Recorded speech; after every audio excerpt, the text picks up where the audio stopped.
Hello again. Tonight's Advent story is called The Enormous Snowman. It was written for us by Amelia. It was the night before Christmas and snow had been falling for 3 days.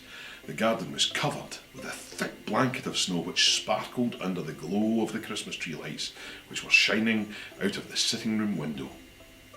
Lucy and Jack had just had their Christmas Eve tea with their mummy and daddy. They were not ready to go to bed yet, so they both got wrapped up to go outside and build a snowman. They rolled up 3 big balls of snow and put one on top of the other. They found 2 sticks for the arms and stones for the mouth and the eyes. They got a carrot from the kitchen for the nose, and Jack lent him his scarf to put round his neck. He looked quite splendid, standing in the dark starlight, surrounded by the glittery snow. Lucy and Jack started to have a snowball fight, but just then Mummy and Daddy called them inside to get their pyjamas on and brush their teeth. Lucy asked Mummy to come and read them a Christmas story. They were so tired from the excitement of Christmas Eve that they both fell asleep during the story. Mummy crept out of their room and went to hang up their stockings by the fireplace in the sitting room so they were ready for Santa. Not many people know this, but Santa's sleigh is powered by a very precious fairy dust. It is a very powerful thing that keeps Santa's sleigh in the air for all those hours while he travels around the world dropping off gifts to all the children. Several hours later, when Santa was flying over the rooftops of Edinburgh, a little of this fairy dust accidentally, and unknown to him, sprinkled out of his sleigh and into Lucy and Jack's garden right on top of their snowman. By the time Santa had gone down the chimney and delivered their presents, the snowman had grown to the same size as the house. When Santa popped his head back out of the chimney, he came face to face with 2 enormous stony eyes. You can imagine his surprise. Santa said, "I'm pretty sure you weren't here when I went inside. Where on earth have you come from? What is your name?"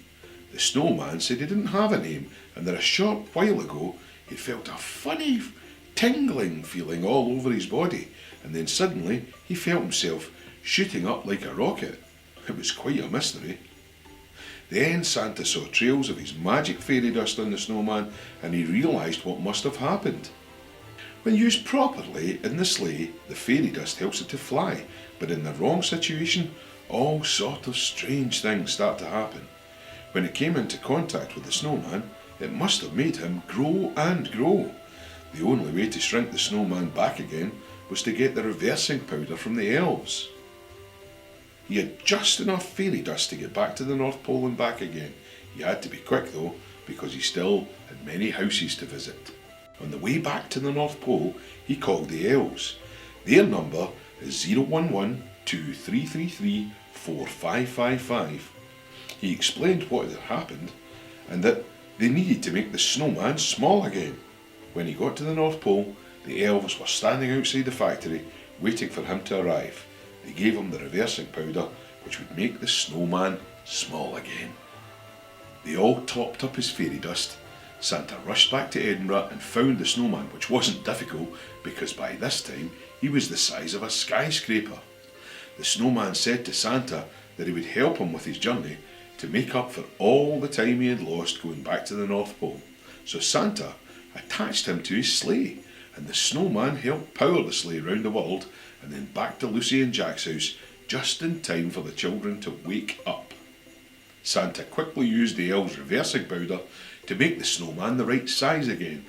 Santa jumped onto his sleigh and flew off just as the children opened the front door.